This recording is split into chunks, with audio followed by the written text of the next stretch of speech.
हमारी मांगे पूरी करो। पूरी करो, पूरी करो। जहां विधायक हो या कोई अन्य नेता वहां का मुखिया अगर क्षेत्र का कमजोर हो या निरंकुश हो या काम नहीं करने वाले हो, वहां पे धरने लगाए जाते हैं। एक तो डूंगरगढ़ में अब मुखिया है कोई 20-25, जहां धरने कहां लगते हैं पता है? जहां कमजोर नेतृत्व हो। रोड से हम सीधे जाने नहीं देंगे, काले झंडे भी दिखाएंगे, और जो भी होगा अगर उनसे भिड़ना पड़ेगा तो हम भिड़ेंगे, लेकिन हम हमारा हक लेकर रहेंगे। हम सीएम का काफिला भी रोक सकते हैं, अगर हम पे लाठियां पड़ेगी तो पड़ेगी। पैदल मार्च करके जयपुर कूच करना पड़ेगा और मुख्यमंत्री जी का रास्ता रोकना पड़ेगा, मुख्यमंत्री जी को खुद को रोकना पड़ेगा। नमस्कार, मैं असगर अली। अभी हम दुलचासर साउंसर कटानी मार्ग पे है। यहाँ पे ग्रामीण है वो लगातार 74वें दिन से लगातार धरने पे है। इनकी मुख्य मांग है कि यहाँ पे रेल पटड़ियाँ हैं, वहाँ पे अंडर ब्रिज बने, क्योंकि यहाँ पे सैकड़ों की संख्या में किसान है और इन किसानों को यहाँ पे ओवर ब्रिज या अंडर ब्रिज का रास्ता नहीं होने से मुख्य रास्ते से लंबी दूरी तय करके इनको सड़क या अन्य रास्तों से होकर आना पड़ता है। और साथ ही जब फसल निकालने का सीजन होता है तो मंडी जाने के लिए इनको लंबी दूरी तय करके जाना पड़ता है और आने जाने में बड़ी दिक्कतों का सामना करना पड़ रहा है। अभी 26 तारीख को मुख्यमंत्री अशोक गहलोत स्वयं आ रहे हैं, लेकिन इन किसानों में जबरदस्त आक्रोश है कि हम सीएम का विरोध भी करेंगे अगर हमें उचित कोई आश्वासन नहीं मिला तो। यहाँ पे इस धरने में लगातार किसान नेता तोड़ाराम जी जाखड़ पहुंच रहे हैं और किसानों को लगातार समर्थन कर रहे हैं। इन्होंने कहा कि जब तक हमारी मांगे नहीं मानी जाएगी तब तक ये धरना अनिश्चितकालीन जारी रहेगा। तो क्या कहेंगे इस धरने को लेकर तोड़ाराम जी?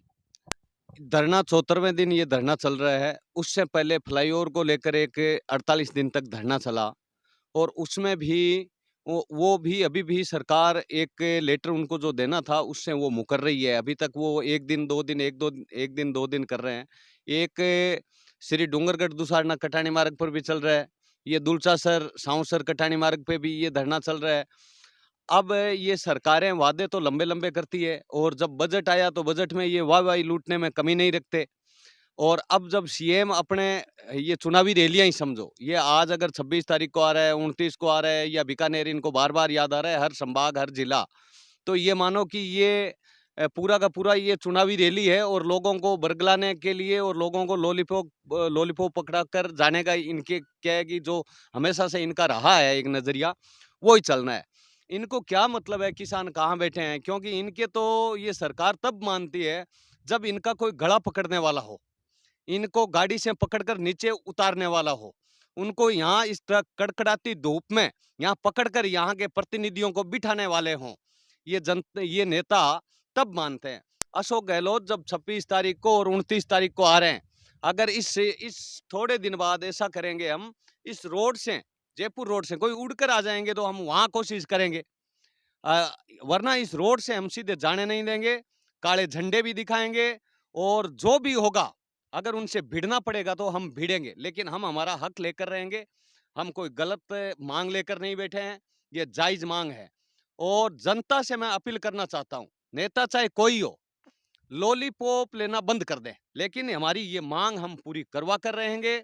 इसमें कोई भी तरीके का किसी भी ये आश्वासन या समझौतों से काम चलने वाला नहीं है। हमारा समझौता एक ही है, जो किसानों की मांग है वाजिब, वो हमें हर हाल में पूर्ति करनी होगी।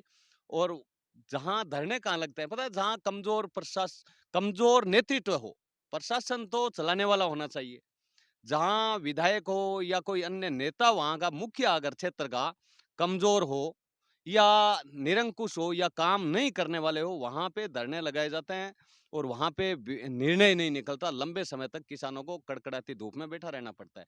और कल कैबिनेट मंत्री रामेश्वर डूडी भी श्री डूंगरगढ़ आए थे और लोगों को निमंत्रण देने आए थे कि 26 जनवरी को जसरासर मुख्यमंत्री आ रहे हैं तो वहां पे चलो। तो इन लोगों को उम्मीद थी कि रामेश्वर डूडी यहाँ धरने पे आएंगे, लेकिन इनको निराशा हाथ लगी। तो कहीं ना कहीं इन्होंने दुख प्रकट करते हुए कहा कि हमें उम्मीद थी कि रामेश्वर डूडी यहाँ आएंगे, किसानों से बात करेंगे, लेकिन नहीं आए। तो क्या लगता है कि उनको यहाँ आना चाहिए? क्या कहेंगे इसको लेकर?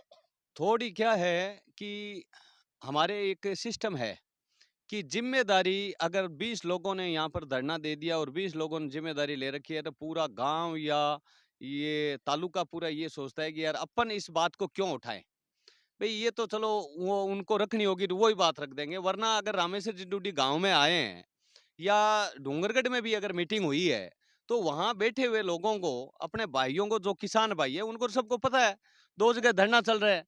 तो वो भी तो ये बात उनसे कह सकते थे स्ट्रिक्ट कड़े शब्दों में, जो भी नेता से अगर कड़े शब्दों में या उनके संज्ञान में अगर नहीं लाओगे, वो कह सकते थे साहब आप जब अगर कोई सीएम आता है या कोई मीटिंग होती है आप बुलाने आ जाते हो और हम आपके पीछे दौड़े-दौड़े चले भी आते हैं। हम आपका मान-सम्मान करते हैं। इतने दिन से हमारे किसान भाई बैठे हैं, उनकी कभी किसी ने सुध लेने की कोशिश की क्या? भई उनकी सुध आपको लेनी चाहिए। हो सकता है उन ये मसला कम से कम एक सार्वजनिक रूप से उन तक पहुँचे तो सही। बाकी ये क्या है, ये सब लोग यहाँ बैठे हैं 20 लोग, इनके अलावा मैं भी नहीं सुनता कहीं बात करते हुए कि यार हमारे गांव में ऐसा है और है गांव के। ये कहीं न कहीं हमारी जो जनता की फूट है उसी का फायदा ये नेता उठाते हैं, या जनता की जो मौन धारण किया हुआ है। जनता ठीक है यार वो कर रहे हैं, वो लगे हुए हैं तो वो 20 कर लेंगे। अरे 20 से नहीं होता। लोकतंत्र में ताकत सिर गिने जाते हैं वहां पर। ताकत जनता की होती है, ताकत संगठन की होती है। अगर मुद्दा किसी का भी हो, अगर वो वाजिब है, तो हर व्यक्ति को कोई नेता आता है, वहाँ उनका वहाँ प्रतिनिधि कोई हो या नहीं हो, सबको ये कहना चाहिए साहब आप तो आ गए और हम आपके चलो हम लेकर भी आएँगे, आपके काफ़िले में खूब सारी गाड़ियाँ लेकर आएँगे। लेकिन हमारे जो लोग बैठे हैं उनका क्या? भई आप आपका भी तो दायित्व बनता है ना, आप जब हमें मीटिंग में बुलाते हो कि उनको देखो। और रामेश्वर जी डूडी को अगर ये ज्ञान में था, संज्ञान में था ये विषय, या संज्ञान में आया है तो उनको ज़रूर यहाँ पर आना चाहिए था, और संज्ञान में नहीं था या दिलाया ही नहीं किसी ने, तो वो तो एक विषय इतर हो गए। एक तो डूंगरगढ़ में अब मुखिया है कोई 20-25। अब हम मुझे तो यही पता नहीं चल रहा कि भई अगर एमएलए को या विधायक को या कोई डूंगरगढ़ के मुखिया को कोई सिफारिश करनी है तो लोग मुझे पूछते हैं यार तोल जी की कन जावांगे? मैं कहूँ, "भई आपने घराड़ा के नहीं जाओ, बांग नहीं फायदो है, बाकी तो क्यों कन जाओ? क्योंकि एमएलए तो 15-20 है यहाँ पर। हर कोई एमएलए बनता फिरता है।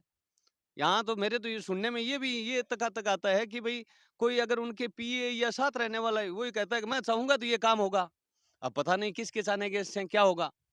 है कहाँ? मुझे तो ऐसा लगता नहीं कि यहाँ पे यहाँ श्री डूंगरगढ़ को नीचे पियोन से लेकर ऊपर के अधिकारी तक का जो बीच का लेवल है, वो ही चला रहे हैं श्री डूंगरगढ़ को। नेता मुझे यहाँ कोई नहीं दिख रहा।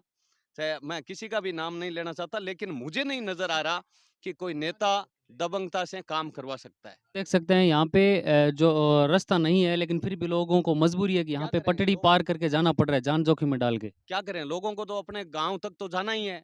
ये नेताओं को नहीं दिख रहा है, लेकिन जनता तो अगर कोई अनहोनी कई बार अनहोनी हो भी जाती है। लेकिन मैं ये कहता हूँ, मैं जनता से एक अपील करता हूँ कि पहली बात तो नेता ऐसा चुनना जो कम से कम आपको लगे कि इस नेता की ही चलेगी। यहाँ पे 5 या 7-10 की नहीं चलेगी। दूसरा, वो नेता ईमानदार है क्या और साथ में ईमानदारी के साथ मजबूत है क्या? अगर मैं यहाँ का इंचार्ज हूँ और मैं अगर मेरी कोई नीचे एक तबके में पियोन कर्मचारी भी मेरी सुनने वाला नहीं है, या फिर मैं उनको कह नहीं रहा हूँ, तो मैं मुझे भी स्वतः ही अगर मुझे लगता है कि मैं मेरा घर नहीं चला सकता, तो मैं मेरे घर का जो मुखिया मुझे किसी दूसरे को वैसे ही नियुक्त कर देना चाहिए। भई मेरे से ये घर नहीं चल रहा, क्योंकि बिगाड़ने से क्या फ़ायदा? और अभी सुनने में ये भी चर्चा हमने सुनी यहाँ धरने पे कि ये कह रहे हैं कि अगर मांगे नहीं मानी गई तो हम जयपुर पैदल कूच करेंगे धरनार्थियों सहित। क्या करें? हमारी जनता के पास और क्या है? लड़ सकते नहीं। भई कहने को तो लोकतंत्र है, लेकिन है तो वही, जिसकी लाठी उसकी भैंस। इनसे वो अपना किसान वर्ग या गरीब मजदूर वर्ग, वो अपना काम करे या इन नेताओं से लड़े। और नेताओं से जब लड़ेंगे तो अभी जैसे ये गिरफ्तारी का वो चल रहा है कि भई ये गैंगस्टर एक्ट में ये सब बहुत ज़्यादा हो गया, इनको बंद करो। अगर नेता किसी ज़्यादा कोई नेता से अगर बोल गया, तो उनको ये भी डर लगता है साले ये कहीं चेप देंगे हमें। क्या भरोसा है बताओ? भई करने को कुछ भी कर सकते। जनता के पास यही है, जनता भूखी मर सकती है, अनशन कर सकती है, भूख हड़ताल कर सकती है या पैदल कूच कर सकती है। और जब जनता उग्र कब होती है पता है? जब उनके गले तक आ जाती है। अब जब हम बात कर रहे हैं कि हम सीएम का काफ़िला भी रोक सकते हैं, अगर हम पे लाठियाँ पड़ेगी तो पड़ेगी। धरनार्थियों की नाराजगी है सबसे बड़ी कि यहाँ अभी तक कोई हमें आश्वासन देने नहीं है कि आप धरना समाप्त करो। तो इसको लेके आप अब तक किन-किन अधिकारियों से मिले हैं? क्या आश्वासन मिला आपको? क्या फ़र्क पड़ रहा है कोई आश्वासन नहीं देने आए तो? हम छीन लेंगे उनसे। कौन है वो आश्वासन देने वाले? हमारे सेवक है सब। सब जनता के नौकर है। अगर नेता बना है तो जनता की दया दृष्टि से बना है। जनता का मन जीता तब बना है। और छलेंगे कब तक? अगर छल भी लिया तो कब तक छलेंगे वो? वो कौन होते हैं हमें देने वाले? हम ले लेंगे, हमारा हक है ये। हम ये इसको लेकर रहेंगे और काफ़ी कुछ काम जब कोई भी कार्य अगर होता है, कभी भी निष्फल नहीं जाता, कर्म निष्फल नहीं जाता। हमारी हम शाबाशी देते हैं। हमारे रेलवे विभाग ने हमारी मदद की, हम उनको शाबाशी देते हैं डीआरएम को। हम हमारे संभागीय आयुक्त हैं, उन्होंने हमारी मदद की, तो हम उनको धन्यवाद देते हैं। कलेक्टर कलेक्टर साहब ने हमारी मदद की, जो अधिकारी हमें हमारी जो भी मदद करता है, हम उनको वो मदद छोटी-सी करते हैं और हम धन्यवाद देते हैं उसके कई गुणा, मल्टीपल जनता देना जानती है और जनता जो किसान वर्ग है, वो तो अगर आप छोटा-सा उनका उपकार कर दो, फिर वो उपकारों की झड़ी लगा देंगे आप पे। तो हम जो लोग हमारी बातें जिन्होंने सुनी है, जिन्होंने हमारी मदद की है प्रत्यक्ष या अप्रत्यक्ष रूप से, उनको हम खुले रूप से दिल से उनका स्वागत करते हैं, दिल से उनको धन्यवाद देते हैं। और जो नहीं आए, तो उनको हम भगवान से ये प्रार्थना करते हैं कि उनको भी सद्बुद्धि दे। यहाँ पे बाबूलाल जी है जो लगातार यहाँ पे धरने में अपनी उपस्थिति दे रहे हैं। क्या कहेंगे इस धरने को लेके? 74 दिन हो गए, अभी तक कोई ठोस आश्वासन नहीं मिला है। ना तो कोई आगे प्रक्रिया चल रही है, ना ये कोई हमें सही ढंग से आश्वस्त कर रहे हैं कि आपका बनेगा और हम आपको ये दे देते हैं पत्र कि आपका बनेगा। उस आधार पे कोई उनका कोई प्रतिनिधि आके हमें ये आश्वासन लेटर दे के हमें उठाए और हमें आश्वस्त करें, ऐसा कुछ हुआ नहीं है। अभी हाल ही में कल की बात है, कल श्री डूंगरगढ़ में हमारे जो मंत्रिमंडल राजस्थान मंत्रिमंडल के नेता रामेश्वर जी डूडी पधारे थे और उन्होंने किसान सभा के लिए यहाँ निमंत्रण दिया। तो यहाँ हमारे दुलचासर सांवसर कटानी मार्ग पर जो बैठे हैं ये भी तो श्री डूंगरगढ़ तहसील के किसान हैं, वो भी बैठे हैं। इससे पहले हमारे पूर्व विधायक मंगलाराम जी आए थे, उन्होंने कहा था, तो ये बात मंगलाराम जी को पता थी, तो मंगलाराम जी ने या तो उनको बताई नहीं, उनके संज्ञान में दी नहीं। अगर संज्ञान में दी है और उसके बाद में भी डूडी साहब ने अगर इस ओर रुख नहीं किया, तो ये तो उनकी सोच पर निर्भर करता है। हमारे स्थानीय विधायक भी थे और मंगलाराम जी भी थे, हमारे प्रधान केसराराम जी भी थे। तो ये बातें जब उनको पता था, वो खुद धरने पे आए थे, उनको पता है, तो उनको डूडी साहब के संज्ञान में देना था। और यहाँ जो किसान बैठे हैं, वो पूरी आशा लगाए बैठे थे कि डूडी साहब डूंगरगढ़ आए हैं, तो हम भी तो डूंगरगढ़ के किसान हैं, वो हमारे धरने पर आएँगे और हमें कुछ ज़रूर आश्वासन देंगे। लेकिन वो नहीं आए, तो हो सकता है उनको उनको उनके संज्ञान में नहीं आई है, वो नहीं आए हैं। अगर नहीं आई है, तो मैं आपके चैनल के माध्यम से ये कहना चाहता हूँ कि इसके द्वारा उनको पता चले, तो वो हमारा कुछ सपोर्ट करें, कुछ बताएँ, कुछ आगे हमारी सरकार तक इस बात को पहुँचाएँ कि भई आज 1 दिन 2 दिन तो हुआ नहीं, हमारी जायज़ माँग को लेके आज 74 दिन से हम इस धरने पर बैठे हैं। किसान सारा वर्ग यहाँ बैठा है, जो इनके फसल की कटाई का टाइम है, सारा कटाई का काम, मंडी ले जाने का काम, सारा कुछ छोड़ के इस धरने पे बैठे हैं। तो इसको ध्यान में रखते हुए ये सोचना चाहिए भी किसान यहाँ बैठा है तो क्या करेगा, वो तो सारी फसलें पीछे बर्बाद हो रही है, काम सारा खराब हो रहा है। तो अब देखिए साहब, आपके चैनल के माध्यम से क्या होता है, क्या नहीं होता है। अब आगे की क्या रणनीति रहेगी? क्योंकि 74 दिन हो गए लगातार धरने को, तो आगे की क्या रूपरेखा रखेंगे धरने को लेके?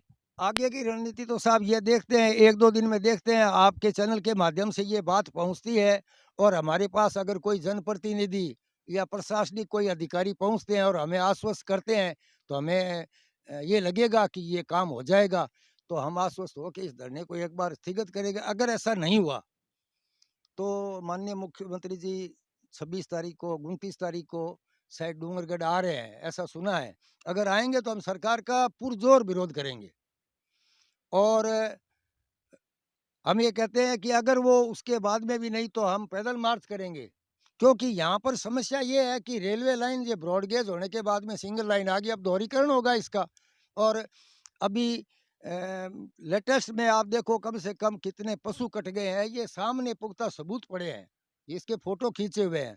और लोगों का पूरा आवागमन, पूरे कृषि बेल्ट का आवागमन जो इस रेलवे लाइन के पार है।